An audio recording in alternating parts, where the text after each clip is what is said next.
ತುಂಬ ದಿವಸದಿಂದ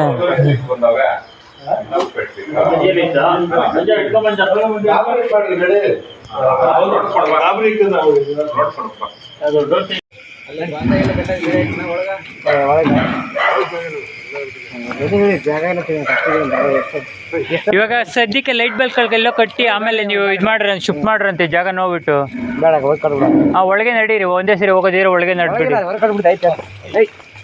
ನಡಿ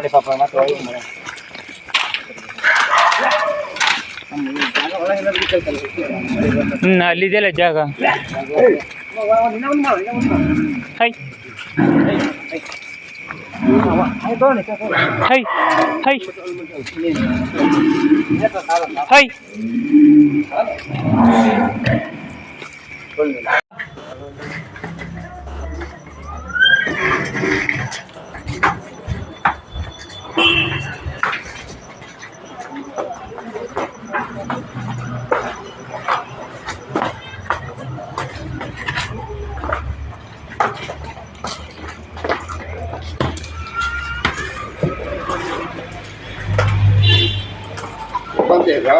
ಮನೇಲಿ ಮಕ್ಕಳೆಲ್ಲ ಇದ್ದಾರೆ.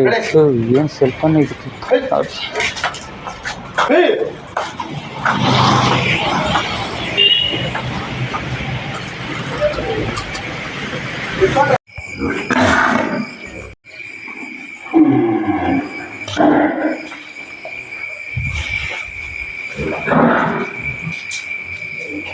ಗೋವುಗಳನ್ನು ಸುಳಿಕೊಂಟೆ ಗೋಶಾಲೆಗೆ ಬಿಡುವ ಕಾರಣಾಂತರದಿಂದ ಟ್ರಕ್ ಮುಖಾಂತರ ಸುಳಿಕೊಂಟೆ ಗೋಶಾಲೆಗೆ ಕರ್ಕೊಂಡು ಹೋಗ್ತಾರೆ ಒತ್ತೂರಿಂದ.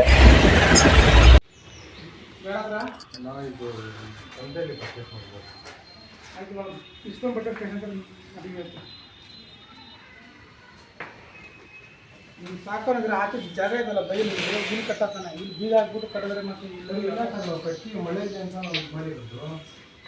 ನಾವು ಕಂಪ್ಲೇಂಟ್ ಅಪ್ಪ ಕಟ್ ಮಾಡೋದು ತೊಗೊಂಡು ಇಲ್ಲ ಇಲ್ಲ ಈಗ ಕಟ್ ಮಾಡೋದು. ಒಂದು ಅಂಗಡಿ ಇದೆ ಸರ್ ನಮ್ಮದು. ಲೈಸೆನ್ಸು ಫೋಟೋ ಹಾಕಿಲ್ಲ, ಆಯಿತು. ಲೈಸೆನ್ಸ್ ಮನೇಲಿ ತೊಗೊಂಡ್ಬರೋಕ್ಕಿಲ್ಲ, ಇಲ್ಲಾಂದ್ರೆ ಬೇರೆ ಕಡೆ ಇದ್ರೆ ಫೋಟೋ ಕಳ್ಸೋಕ್ಕಿಲ್ಲ. ಪಕ್ಕದ ಮನೆ ಯಾರ್ದು? ಪಕ್ಕದ ಗೊತ್ತಿಲ್ಲ ಸರ್. ನಮ್ಮದು ಇವತ್ತಿಂದ ಇಲ್ಲ ಸರ್, 30-40 ವರ್ಷ ಹಂಗೈತೆ. ನೋಡಿ ಫ್ರೆಂಡ್ಸ್, ಇಲ್ಲೆಲ್ಲ ಹಸುಗಳನ್ನೆಲ್ಲ ಕಟ್ಟಾಕಿದ್ದಾರೆ. ಇವರೆಲ್ಲ ಯಾವಾಗ ಹಸು ಮಾಂಸ ಮಾರೋರು. 1 ಹಸು ಇಲ್ಲ ಅಂತ 3 ಹಸು 4 ಹಸು ಇದೆ ಇಲ್ಲಿ. ನಾವೇನಾದರೂ ಆಗಲಿ ಹಸುಗಳನ್ನೆಲ್ಲ ಕಾಪಾಡಲೇಬೇಕು. ಯಾವುದೇ ಕಾರಣಕ್ಕೆ ಕಟಕರ ಕೈಯಲ್ಲಿ ಈ ಹಸುಗಳನ್ನೆಲ್ಲ ನಾವು ಒಪ್ಪಿಸಬಾರ್ದು. ಪೊಲೀಸವ್ರು ನಮಗೆ ನ್ಯಾಯ ಮಾಡಬೇಕಂತ ನಾವು ಕೇಳ್ಕೊತೀವಿ.